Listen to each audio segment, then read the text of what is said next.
and welcome to Sporting Jibberish. I'm Jibberish. I'm Jack Luffman. Today's show, very interesting. We've got quite a few interesting talking points. Bit different.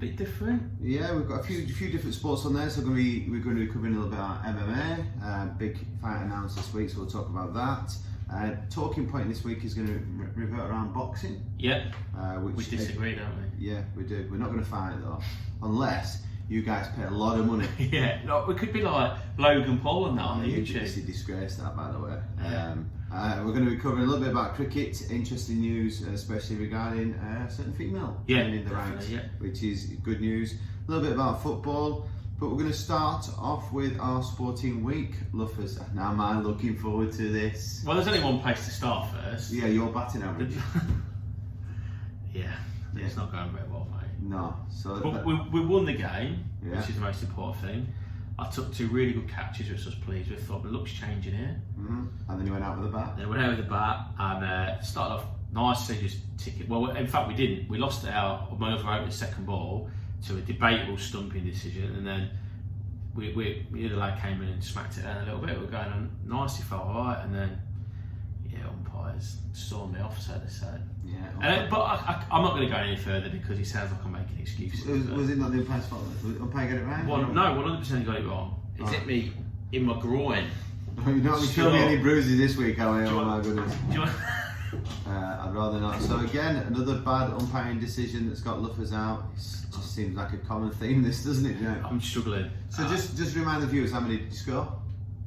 5 or 6, I think. How long are you in for? You know, you say you got 5 or 6. How long is that realistically in for? Like 10 minutes? Yeah, 10 balls I think I faced. Wow, that's really impressive. Anyway, cool. Enough of that. We won, which is more important, and we need to win our next 3 games to get into the final. So they've done this. So the top side goes straight through to the final. All right, okay. And then second will play 5th in the first eliminator. Third will play 4th in the second eliminator, and then there'll be a semi-final. So potentially, if we win the next 3 games, there's potentially another 3 games to go.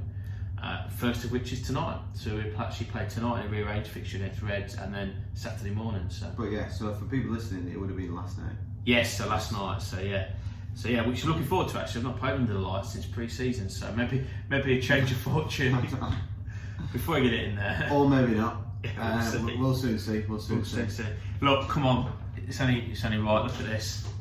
Look at this wonderful trophy. Look, everybody watching, everybody listening. I have got in my possession the 2021 Dubai Amateur Football League Sevens Veterans Top Goal Scorer. So, Stu, well done. How many goals was it? 24 or 25, I don't know, in the final score. Unfortunately, it came with a bittersweet pill last night. So we played our other team last night. The strange thing was, and probably the worst thing could have happened to us, we scored early doors, and I think that gave us too much confidence / arrogance, and they wanted a bit more than us, and I'll hold my hand up, we ended up losing the game. I think it went 1-0, 1-1, 2-1 down, 3-1 down, got it back to 3-2, and then when it went 4-2, it just kind of knocked the sail out of our wins. We pushed too high and they just caught us on the break, and it finished 6-2 in the end, so quite a hammering considering we've not lost all season. I know, I actually saw the last, I don't know, probably 25 minutes, half an hour in the end. You can't say it, but I can say it because I'm absolutely neutral. Your keeper's had an absolute stinker for the Yellows. Absolute stinker. He's let one in the near post, which I think took it to 3-1. 3-1, yeah. He's then, you've got it back to 3-2, he's then absolutely, a little bit like Pickford on poor old Van Dijk, he's absolutely scissor kicked the lad down for the penalty. 4-2. I didn't understand that because he had the ball in his hand. I don't know. And then he's then done a Alisson and got dispossessed in front of his own goal for the 5th one. Yeah. So the 4 goals I saw scored by Blacks, or the team in black last night, was 5 of the goalkeeper's fault. Yeah, so we win and lose as a team, so there's lots of things that we didn't perform on the night. We weren't at the races, but the black team or the vets, our other vets team, fully deserved it, and can't take anything away from them. They played well. But you can still win the league though. Yeah, it's going to be a strange one. So that team we played last night, our vets team, All Stars, I think they're All Stars Vets 1, we're All Stars Vets 2. Yeah. They go to play Dubai FC next week. is a league decider, and Dubai FC were the team that won the league last year. Right. So if Dubai FC draw the game or do us a favour and win, then we win the league. So our team has to go and win the game next week, which we did say in the bar afterwards. You know, you performed so well tonight that you deserve the victory. Don't go and let everything down by going losing it next week. At least All Stars get the name when they're winning. Yeah, the trophy. but we're going to finish first and second regardless. So on a whole, if you look at it in a bigger picture, you've got both teams finishing first and second, and everybody else except the two teams hasn't got that type of that type of placement. Yeah, so when we go back to 11s, it only puts us in good light. Good stuff. Yeah, it was a bit sweet, but yeah, we was presented with the trophy last night, so that was good. Played Sunday as well. Oh yeah. We played in the cup for the social team, and we beat Gulf United under 18s. Just seem to play under 18s all the time. Managed a couple there as well, so 4 goals this week. And you won 3 to the next round. Yeah, and we've got semi-finals. We play. I think it said. I don't know if it was Dubai FC actually, but this is their proper team, not the Vets team. Right, okay. So yeah, roll on. But anyway, more important than that, you know, it's the big week in March. There's only one thing to do in March, isn't there? Yeah, put lucky 15s on and lose. Every day. That's it. But it's good fun doing it. Although I must admit, so we're talking about Cheltenham, obviously those who are unsure. Everybody becomes an absolute racing pundit. Of course, as owners now, we know everything. We've got inside track. Yeah. You up or you down? Down. Yeah. No, well, to be fair, the funny thing was I put £15 in my betting account to cover a lucky 15. I won £4 back off my lucky 15, so I was on a negative equity. But then I placed it on a football bet, which then gave me a substantial amount more back, which then allowed me to play. I'm currently sat at £17. So if I look at it from the beginning of the week when I put my 15 in, you're £2 up. I'm £2 up at the moment. Yeah, I think I'm about £2 up. So it's probably about. I'm ready to invest in Bitcoin next and take the world by storm. I'm only up because I backed my mate Tiger Roll. And did you not say on the group chat, Tiger Roll's too old, don't back him? No, I don't think I said that. I think you did. I think I'm going to have a look in a second. I'll have a look in a second. When he starts talking about cricket, I switch off. I'll have a look. But yeah, no. I'm 90% sure you said, don't back Tiger Roll. He's too old. I don't know. Maybe I was boxing you both. But yeah, been good, enjoyable. 2 days left, and time to lose some more this afternoon. Yeah, of course it is. Excellent. Right, yeah, cricket. So the T20s have started. Yes. We saw that last week. Good start by England. Very good. We have it's 2-1 after 3, but the unfortunate thing is, and this is the most interesting thing, that was forward. He's got it. Not mine. He's sent. I've just got the message up, and I'll just read this out. Message says, "Guard your dreams in the third. Gallia Dumensel in the first. Favourites in the second, fourth, and fifth races will be difficult to beat. Tiger Roll, not the horse it was." But it's forwarded, not mine. That came from Jack's phone. Yeah. I don't believe I told you I know nothing about sport.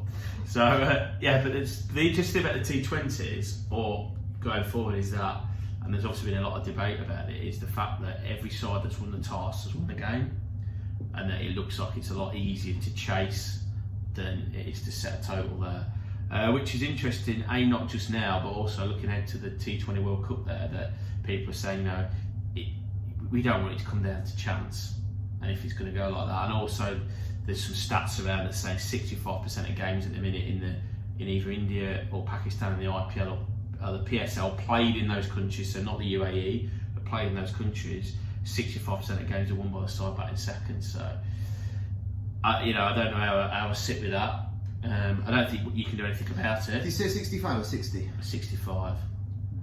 It's quite a high percentage, really. Massively, 50-50 game, but massively. I don't know. I mean, it might just be how it is at the minute. You know how sport goes through trends and things like that. But and it could be the opposition you're playing as well, you know. And also, you've got to do the thing best. And I think the fact of the matter is, and maybe it's a psychological thing. In the first game, England won the toss. India were poor in all 3 facets. In the second game, India win the toss. England were poor with the ball and with the bat. And then again in the third one, England outplayed India after winning the toss. So maybe it's a bit psychological, because at the end of the day, it's a little bit like, I don't know, in football when you've got injuries or something like that, you've still got to play well to beat your side, whatever you do. So that's the interesting thing. But England look like the good white ball side. They are completely different to how they struggled and look a bit like rabbit in headlights in the Test match arena. Butler's on form, Jason Roy's on form, and Wood and Joffrey Archer bowling at 150 kilometres an hour, something into the 90s. That's sharp. Just slow pace. I tell you, put it on for the kids. Oh, the bowling machine. Yeah, 90 odd miles an hour, just to show them how fast Joffrey Archer was. And you know what they got more excited about? The fact the ball got stuck in the fence. Oh yeah, you say get down there and face it, he'll get excited. Yeah, so that was it. But the biggest news in cricket this week, and I don't know if you picked it up or not. Yeah, I've seen it. It's a movement which is the first ever time Sarah Taylor has moved over into the men's professional. Yeah, so Sarah Taylor, who I know, she's Sussex. Yeah, she's Sussex, and obviously England wicketkeeper up until probably the beginning of last year when she retired, and she hadn't played much over the previous 2 years because she suffered with some anxiety issues and mental health issues, which thankfully she's got sort of under control. Was an absolute unbelievable wicketkeeper, and I know my brother was well, Tom's a big fan of us for a couple of reasons, but very, very good with her hands behind the stumps, and rated as good as anything, like, as forget male, female, brilliant. And yes, so she's taken up the role as wicketkeeper coach at Sussex across all age ranges, males, females, the first class keepers and stuff like that, which is really, really, really good. I believe, I don't know, maybe the first female coach in the male game anywhere in British sport. I'm not sure about that. But I don't know. I know they did announce as the first female coach to move over into the cricket. Definitely, yeah, that's definitely it. And so I think that's really good and like a bit of a trailblazer. I did read this morning, unfortunately, that unsurprisingly, that there was a few keyboard warriors out there yesterday when it was announced, giving her a bit of jip, and she said it did alter her anxiety a little bit, but once she got into Sussex for her first day of work with the lads and things like that, she was, you know, it kind of dissipated, which was good. It's good to hear. All you're looking at is if you've got some quality and you're able to coach, it doesn't make a difference if you're Dave, Sid, Sarah, Michelle. It makes no odds. It would make a difference if you could walk, run, if you're in a wheelchair, if you've got one arm and two legs, yeah. or ethnicity. Yeah, it doesn't make any odds. It should be just down to the fact that you're talented enough to do that job. Exactly, and I think as well, the fact of the matter is that female sport over the last, I think particularly 5 to 10 years, any sport, cricket is definitely one, football definitely one, particularly sort of UK and around the world, it's got better. The quality's got better because they've been funding, a lot of these athletes are full time now, so the quality's going to rise. So actually, yeah, you're dead right that, you know, 10, 15 years ago, would there be many of the minority, you know, women's being able to coach in the males game? Probably not as much as they are now, but 100% I think it's a great move, and hopefully it sees a lot more high profile ones, not just in cricket but across the board. Yeah, well, good luck with the new role, and we'll keep an eye out for it. Yeah, definitely. Moving on to Arabian Gulf football. So this last weekend's fixtures, there was actually we actually had a double week last week. Looks of things, because we had games on Monday. So we go back to last Thursday. Yeah, so we saw the Thursday fixtures. So the Friday results that we didn't cover. Calber won 2-1 at Dafra. Benny beat Al Nassr. And I had a look at the league table, but I didn't realise. I think I looked at the league table before the Monday's game, which we'll have a look at in a second. Al Wada lost 4-0 to Al Ain, but then there was games, as I just mentioned. Then on Monday, Al Wasl won 4-2 at Ajman. Al Jazeera won 4-2 for Fujairah. Kofrakan beat Hatta 1-0. Shabab, go on the boys, beat Sharjah, which makes it very interesting now. Al Dafra lost 3-0 to Al Wada. Al Nassr returned to form by beating Calber 2-1. Benias beat Al Ain 2-1. In some form, Benias, eh? But now this is where it gets a little bit interesting, because what we thought we were fighting for 4th and 5th is now not the case, because the current league status is that Al Jazeera are currently on 47 points, Banias only 2 points behind on 45 points. Sharjah, because their current form, are only on 40 points, so they've dropped away from the top two now. They've actually come into our fight. Al Nassr are only 1 point behind them on 39 points, and we're 3 points behind on 37. The top 5 have pulled away a bit now. Well, yeah, I think it depends on what happens with Al Ain, because Al Ain have got Benias next game. So if Benias carry on their form, that will then just be top 5. It'll be 5th, 4th, and 3rd fighting for the 3rd place, and then it's just down to Al Jazeera and Benias in that next. Benny has to be in some form, aren't they? Benny has to hit form probably at the right time, and obviously Sharjah. The worrying thing for them is they're dropping like a stone. So we could end up seeing the early leaders could drop as low as 5th. And is that 5 games left in that competition now? It will be around about that. Let's have a quick look. And what I'll do is, so we've got to game week 20. Yeah, it's 5 games left. So this week's fixtures, which are all Saturday and Sunday, so obviously the early week game has allowed them for an extra day at rest. It's Kalba versus Kofrakan, Al Dafra versus Shabab Al Ali, Beni Hass versus Hatta, which you expect. Yeah, Beni has to win that. Beni has to win that. Al Wassel versus Sharjah, Fajera versus Al Nasir, Ajman versus Al Ain, Al Wada versus Al Jazeera. Yeah. Have I missed a week out there? No. Definitely got that right. Yeah. Yeah, week 22. Maybe it was the league table was showing slightly wrong. But yeah, it's heating up. It's going to be between Al Jazeera and Beni Hass for the top 2 places, and then it's between us two and Sharjah. And you say heating up in terms of, you're referring to the tightness of the league and that certainly that race for 3rd place. But interesting enough, it's heating up the weather, isn't it? Oh, yeah. So that's going to that is going to play a part, isn't it, in this next, albeit there's only like a month of fixtures left or whatever. But it's getting up to mid-30s, high 30s now. You said last night playing it was a lot warmer. Yeah. I know I sensed it last week playing cricket. So, not only is it heating up, if you like, in the standards, it's heating up weather-wise, and that'll be tough playing that. Yeah, well, the also thing that we need to think about is we're talking about a month there, but we're not actually really talking about a month because Ramadan kicks in three weeks So time. I'm assuming it'll be all done before. So I think that the plan of action would be to get that done, because obviously Ramadan for people back in the UK is the month of fasting. So no sport will be played. There's no type of celebration during Ramadan. So there's a good chance that they'll try and maybe fit these fixtures in, because by the time we come back, then you're talking mid-May. Yeah, unless of course they get, because I do know that when we had Fawad Alam playing for us at Woodall Spa, he played during Ramadan, and although he didn't take the option, he was allowed to drink during hours of play. Special dispensation because he's a professional sportsman. And I think some of them were actually sort of broke the fast within the Pakistan team. He didn't choose to, because of his faith. But I think so. Whether that's a potential thing. But like I said, I would suggest looking at that thing that it looks like they're going to try and squeeze it in the next 3.5 weeks. Which, I would say that's probably but interesting stuff anyway. Yeah. Right. Okay. Premier League. So what we'll do is we will. You like this bit, don't you? We'll pop straight over to Matt by the click of their fingers. And here we are with Matthew, fresh as a daisy. Looking a bit white there, mate. You need to get in the sun a bit more. No, it's just the lighting. Definitely just the lighting. I'm all right. Or it's the wife keeping him indoors now. It's the wife. Maybe he's not allowed that. Possibly. I'm just worried about that shiny forehead. It's looking a bit shiny there, my friend. There's nothing wrong with it. Not ideal, is it? Yeah. This 6 head.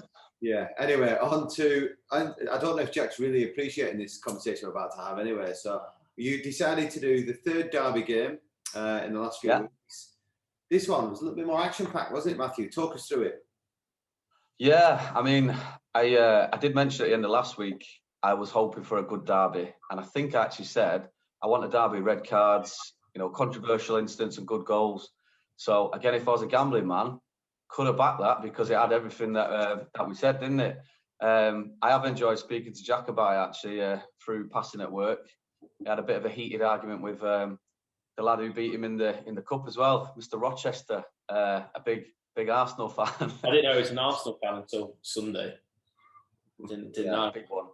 Big one apparently, yeah. No, I thought it was a great game. Obviously, sorry Jack, but Arsenal took the 3 points. It wasn't a classic, but it had better moments in than the Manchester and the Merseyside derby. Did have, like we say, the red card, the unbelievable Rabona goal. Don't know if he's meant to bend it on the bottom. I think he's gone top bins, but it looks good, and it's obviously gone through a couple of defenders and keepers. He's got a Megs in, hasn't he, as well? It's because he can't use his right foot. He's useless, the man. Yeah, really useless. Well, that's the better option, wasn't it, to do that, I suppose. But yeah, he's. I think he's only the 5th person to come on as a sub, score a goal, and get sent off, or it might just be to get sent off as a sub. So it's some going from Lamela. But I do think it's a red card as well. I think the second incident, 100%, could have been a straight red. Really, he's no need to put his hand to his face. And yeah, I do think Arsenal deserved it overall. I think they were a better team. Spurs came into it with about 10 minutes to go. Kane didn't really do much throughout the game. Hit the post, obviously. You know, but Arsenal could have been 2 or 3 up. They've hit the post, the bar. Smith Rowe, who I thought man of the match, hit the bar early on, didn't he? And had a really, really good game. And I do think, obviously, you're looking back now, Arteta's got it right, leaving Aubameyang off for his disciplinary reasons. But he could have had egg on his face for that. But I do think that you know, no player's bigger than the club, and he's said, look, you're late, you're on the bench. So imagine how big the result would have been, Jack, if Aubameyang was playing. It could have been 6-7-1. I think. Be quiet. Penalty or no penalty? Well, yeah, it was a penalty because he's give it. I didn't say that. Don't be Switzerland. Penalty or no penalty? And Manel's not. It's not a penalty for me. It's not a penalty for me. And I don't know why the VAR wasn't used. I just don't get it. It's there to be used, and they've not used it. I don't understand what the difference is between when they go to it or not. I genuinely don't understand what they're doing. But because apparently he said he had a clear view, doesn't need to step in. But it's the same argument I've had weeks on this show that the technology should be there to get rid of the shocker, whatever sport it is, and it shouldn't be down to. It should be down to the video official to get involved on the way around, and that would have been proof. You know, no penalty, we come away with a point, maybe scrape one. So I'm done. I was going to say, you've stepped him off. He's actually walked. He's gone. I was going to say this was always going to set him off. Jack's rant. It started early. I'm surprised you didn't put your sound lead out there, my friend. Yeah, interesting though, because that kind of. I think Arsenal were probably one of the informed teams going into this game, and I think it's a real question mark on how much they've improved over the last 10 games. Has that really given them a potential outside chance of top 4, do you think? Or is it just a bit too much to Yeah, looking at the table, I think they're in 10th at the minute, aren't they? Spurs up to 6th, 7th with a game in hand, I think. But genuinely, I'm not just saying this because it's you, Jack. I would back Arsenal over Spurs now, finishing higher, just because the momentum, you know, some went off with, apparently it's not as bad as first thought, but they just didn't look interested. If you can't get fired up properly for the North London derby, then when you're coming into your games in hand and trying to get in the Europa League slot or whatever they want to do this year, I don't think they've got that drive, whereas Arsenal are starting to look like a team. You know, they've got the young lads, they've got the experienced lads up front. The back four, back three, whatever they choose to play, Louise and Gabriel, is it? They were pretty decent against you boys, and I don't rate either of them really, but I think they had quite a good game. Tierney at left back, he's probably the best left back in the league, isn't he, Stu? Behind Walker Peters. Scotland's 2 best players are both left backs. Yeah, one's going to have to play a centre half, aren't they? But yeah, no, I do think Arsenal were the better team. I do think they've got the better run. They've got West Ham actually on Saturday, which I think I'll watch that one for next week. I think that'll be a really, really good game because West Ham obviously up there, playing really, really well, getting the results. Arsenal are fired up after the, painting North London red, which will stay for a long time now, Jack. And I just can't see Spurs. They're playing Villa on the same day, and I fancy Villa, to be honest, against Spurs. Has he finished? I'm going to throw it out there. Well, it's a couple of weeks, isn't it, before the next fixture? Because I think it's FA Cup this weekend, is that right? And then international weekend after. Yeah. I think it's all the way to this, I want to say 4th or 7th. I think there's some games this weekend, I think, isn't there? I think it was because it's the FA Cup quarters or 7th, so the games go ahead. The ones have been knocked out of the FA Cup. We're not having it. Right, so Matthew, you're thinking now, leading into the end of the season, Arsenal are going to finish above Spurs, which is a brave shout, but you think top 4 is probably a little too far away for them? Yeah, I think Arsenal will finish above Spurs, but I don't think either will be in the top 4. as it stands. I just think they've got too much to make up, and the teams above them are getting results and are playing good football. Like the likes of that surprising West Ham, and Leicester are still up there doing well, and United obviously going to win the league when City mess up. But no, City, City, United, Leicester, West Ham, they're all up there. Liverpool, obviously, unless they keep losing, but got a good result finally. But yeah, no, I do. I think Arsenal will get the better of Spurs, and but I don't think either will do enough to really get up there. Excellent. Before Jack starts to lose the plot, what game are you going to look at for this weekend, my friend? Well, if it is on, I think I'll do the Arsenal-West Ham game, just because I think it'll be entertaining. A few goals in that, I think. I fancy a score draw, but we'll see. I would say it's been a pleasure, but have a great weekend, mate. See you, Matt. Not today. Cheers, lads. So, thank you very much for that, Matt. Yeah, thanks, Matt. I tell you what is wrong with you? You are such a bear with a bad head. Anytime somebody mentions Spurs or getting out of cricket, you're like ready to walk off. It's just not going well for me at the minute, is it? I've been a Liverpool fan. Yeah, but I think with that game, and I think Matt kind of agreed with me, and no disagreement we had when we did see each other on the corridor. I genuinely thought 100% Spurs were dreadful to the last 15 minutes. No doubt about that. But I thought its quality-wise, I thought it was a poor game. I didn't think Arsenal were that good. Yes, they hit the bar and the post in the first half, but Spurs did that right at the end. But right, you need to drop it. We've just had 10 minutes discussing this with Mark. Just leave, just take a breath. We'll take a breath. Spurs will finish above Arsenal in the league. We'll see. Right, Fact. Okay. While he's taking a breath, I'll run through the results.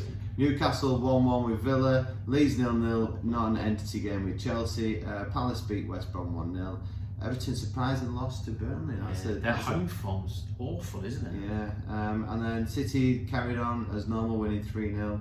Brighton, great result for them at Southampton, which kind of brings them a little bit of breathing space away from Newcastle now. Yeah. Leicester, what a change that's made. Leicester 5, Sheffield United 0. Wilder leaving has made a great impact on Sheffield United. I think people I wasn't all for Sheffield United last season or Wilder, don't get me wrong, but you can't argue with the statistics and the history that says what a job he's done there.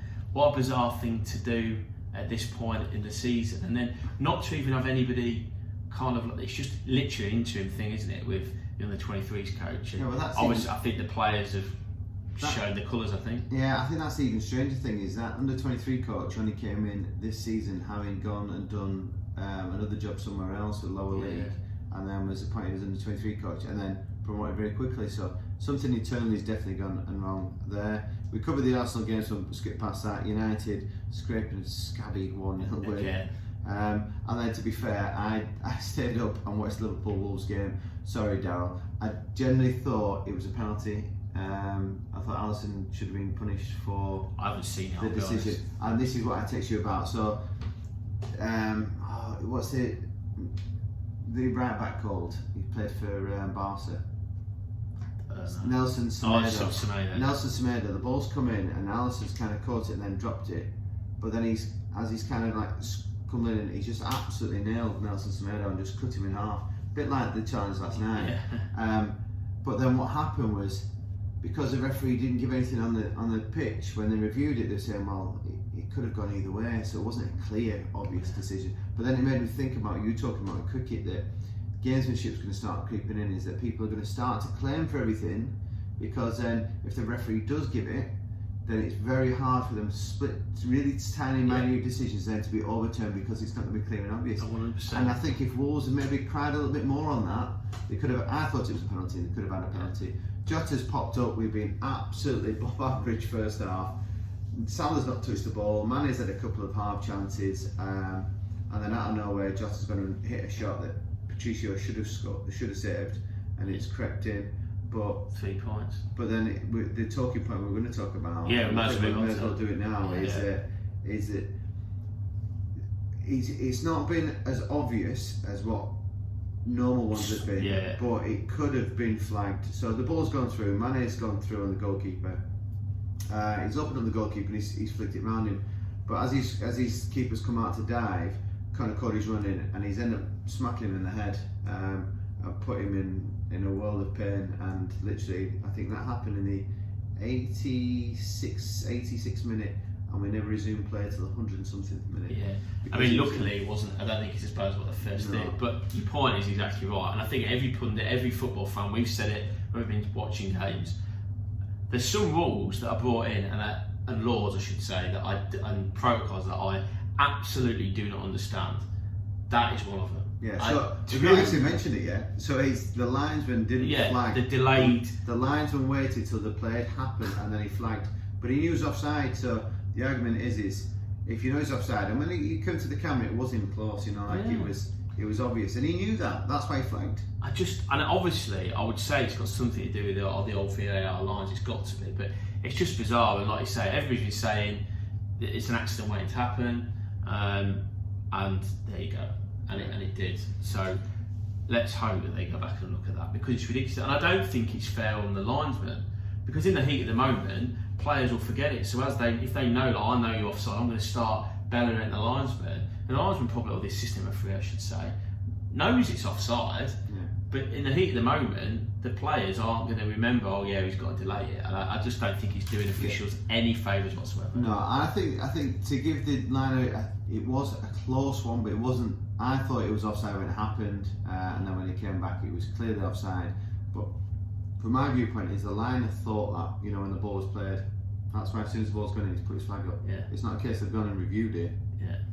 Just go on with it. So yeah, I know it'll be. It's a funny one, but I just think when you think about the safety of people, and we mentioned before, is that it's going to be an accident that's waiting to happen. 100%. Unfortunately, Steve Patricio felt the wrath of that. But yeah, as I mentioned before in Matt's interview, there was fixtures. I thought it was just FA Cup, but there are a handful of fixtures this week. Yeah. So it starts with Friday night game, Fulham versus Leeds, and then we have, is that Sunday games, Brighton versus Newcastle, West Ham Arsenal, which is the one I think Matt wants to cover, and then Aston Villa Spurs. Brighton Newcastle will be Saturday night, UK time, right, midnight our time. Yeah. So Fulham Friday night, Brighton Saturday night, and then West Ham and Villa Sunday afternoon and evening. Yeah. Big game for Spurs from our point of view. That's the game in hand. That's the game that was cancelled because of COVID. So big game. If they don't win that, the minutest of hopes of getting top four gone. Yeah, they've got to. We spent a lot of time on football. Yeah. What we will do, just quickly shout out good club this week, Ibrahimovic. Yeah, 39 years old. Retired from football 5 years ago. There's still chance. Gareth, give us a call. Yeah, interesting. That squad's being announced. Well, yesterday. When you listen to this, it would have been announced. So we're awaiting it at the moment. But who's that ringing from UK? Southgate. I don't know. Yet. We'll just ignore that. I'll ignore that number. Yeah. So it'll be interesting. And obviously we go into an international week. We'll talk about probably next week. But unbelievable to think they've got to play 3 qualifiers in 7 days amongst everything else. But anyway, let's move on. Crazy. Right, you're going to talk about MMA or cage fight or whatever, UFC. Yeah. So you're big fan of, aren't you? Yeah, I do enjoy an MMA fight. So Kamaru Usman has just been announced that he's going to be fighting Jorge Masvidal. Very good. And the interesting thing, and this is what I've been following Masvidal for quite a while. Have you heard of? My goodness, my mind's gone blank. Conor McGregor. No. There was original Street Fighter. My goodness, my mind has gone completely blank. Anyway.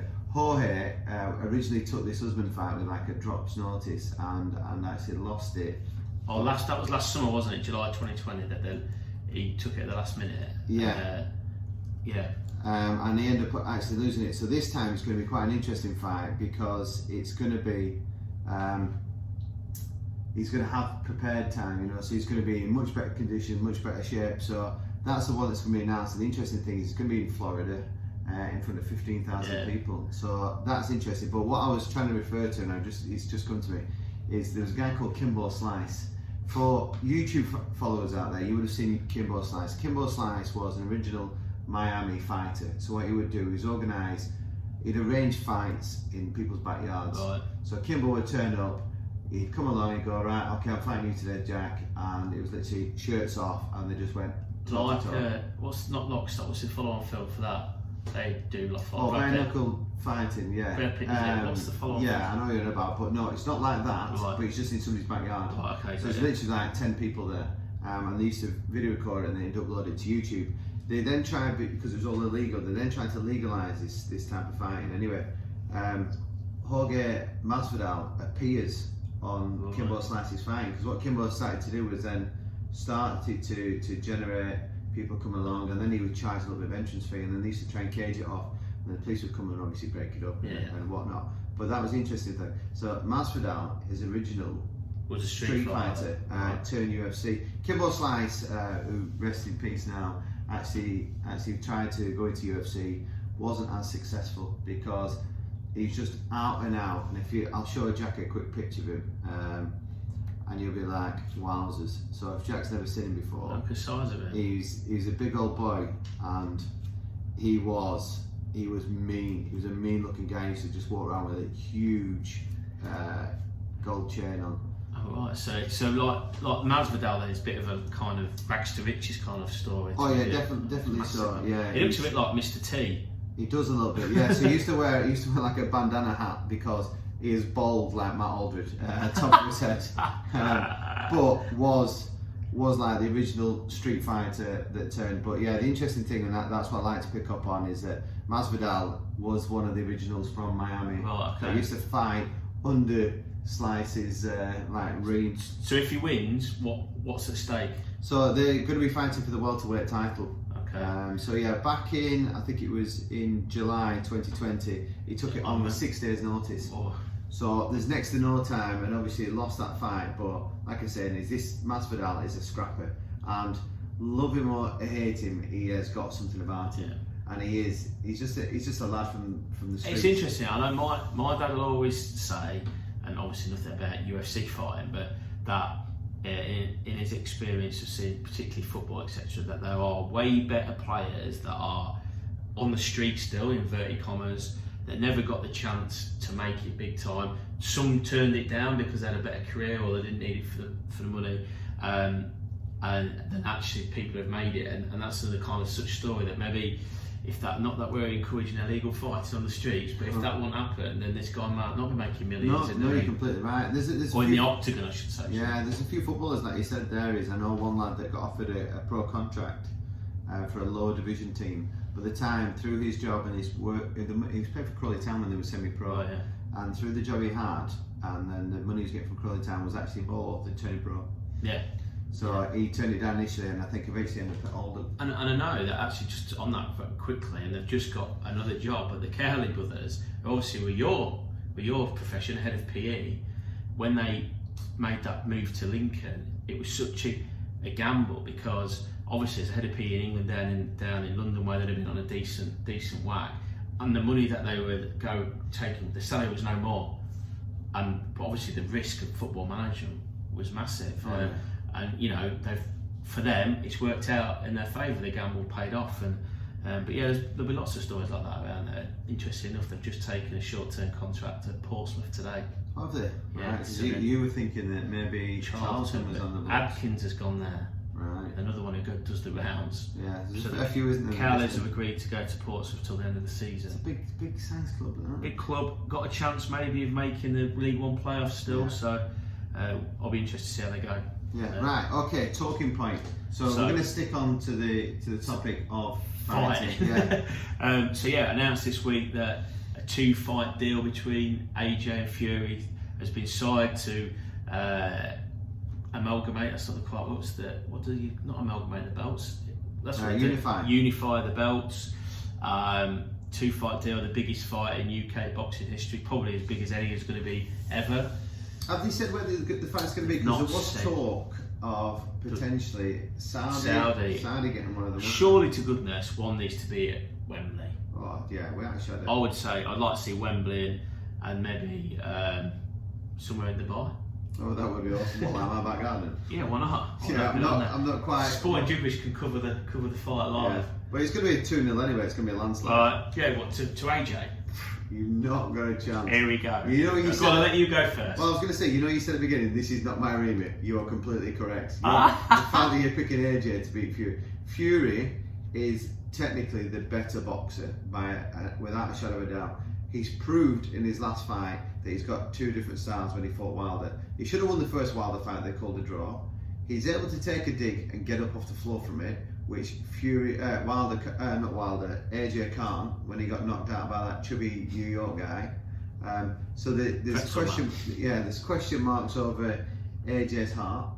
That he gets knocked down and he can't get back up. There's a song about that. Yeah, Chumbawamba, isn't it? FIFA, wasn't it? Early days of FIFA. So and Fury has got the better technical ability. There's no doubt AJ's got power, and I can't dispute that. But Fury's got different styles that I thought AJ can't. AJ's literally, I'm just going to line them up, jab, jab, until I eventually get to land one of my power punches. Fury showed in his two fights against Wilder that he can fight on the back foot. And then the second fight, he went and took it to Wilder and dominated and held the centre of the ring, and Wilder didn't know where he was coming or going. Beat that. Oh, very good. To be honest, I don't disagree with anything you said there. Fury was definitely more experienced and technically a better boxer for what I know. And you're only listening to the experts. 100% he should have won both fights against Wilder and showed different. The southpaw then goes and more conventional. That AJ's got to counterbalance. AJ, I think, has had his wobble against the big fella from New York or wherever he was from, Mexico actually, wasn't he? I just think that Fury, for all his talk, and I must admit I've not been a huge fan of his, but I think since his breakdown or his break away from the sport, and it's well publicised what he's done back with his mental health and stuff, I've warmed to him a little bit. I've always quite liked the fact that he's a bit of a showman, although I thought at one point he was getting a bit too close to American wrestling when he was dressing up at press conferences. What about Batman? Yeah, I'm not a fan of that, but I just think he's underestimating the fact that AJ is so powerful, he's so quick, he's an athlete.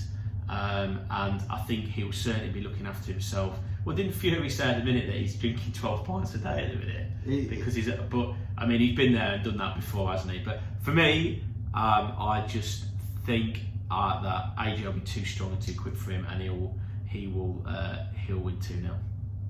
Not 2-0. No, there's no way, not a chance. Well, come on, AJ won't win any of them. He won't win any fights. That's got to be a poll on our social site. Come on. Yeah, we'll pop a poll up. Let people vote. But let's put Stuart out of his misery and tell him I'm right. Yeah, you wish, my friend. You wish. But yeah, if you've got any viewpoints that we've potentially missed out, come forward. As Jack, and we've gone through this once or twice already. The fact that you just done that. I wish we just had the YouTube video, because people on the podcast are like, what's just happened? Jack's attempted to throw a fury of punches at the screen. I was doing the impression of Fury. Yeah, okay. There's definitely not a Korean boxing for Jack. Right. I don't know whether I fought Libra or what. I left them ambidextrous. I don't know what I'll do. Maybe I'll just do it both ways. I can imagine you'd be like this. Like a scratching cat for our viewers on the podcast. Right, okay, we're going to move swiftly on after that. But yeah, if we've missed anything out, please let us know. And give us your viewpoint. Fury or AJ, or just Fury. AJ. Call it just Fury. Right, okay. Fantasy football. Transfers then. Fantasy Cup was on last week. Yeah. I had the worst draw possible. Group of death, as I called it. I end up playing top of the league Dan Barron, who is smashing every league he's in. Show me the money. He's absolutely smashing every league. But unfortunately, he's not smashing the Fantasy Football League because Boo's only going to beat him. Yes, last week he did, didn't he? Unbelievable. So we'll just run through a few places. I've got this on my screen. Thanks, Mr. Luffman, for doing this, aka Shrek. So FC20 Benson's top of Group A, Desert Don's top of Group B. C, it's all about Frank. D is Mad Mitch. Group E is 2 girls, 1 schlup. F is Wales Golf Madrid, who currently tied with Derby County, but only on the fact that he's got 151 points, and it looks like Derby County's got 130. Come on, Pascal, that was my tip for it. Come on, Tom. Yeah, and Group G, aka Death. You can't clock this. I think this is Stuart Booth. Played 2-1-2, and Going El Loco has. But this is the interesting bit. Look at Group H. Going El Loco, Victory, Biscuit.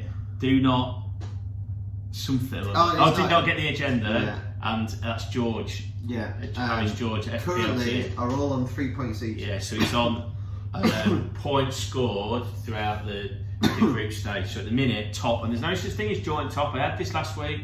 There's no such thing as joint top. So at the minute, Go and El Loco are top. They've got 3 points and they've got 152 fantasy points. So 3 points clear of Victory Biscuit. Yes, and also on that news is Go and El Loco actually won the weekly prize. Very good. So Cy Calvert, please get in contact. Put some bits out in the social media. We've had a few people come back that's to claim good. prizes. So guys, make sure you're checking out, listening, and then just drop us a note. And then all vouchers at my house, I actually remember to give some out this week. So please drop us a message and I'll get back in contact with you and we can sort that out. Excellent, good luck. So game 3 in the group is... We are lucky that, without even knowing this, that game week 29 is the one with like 4 fixtures in it. So then we'll be okay game week 30 and then it'll be knockout stages, which I'll be happy to say I will be there. Live draw?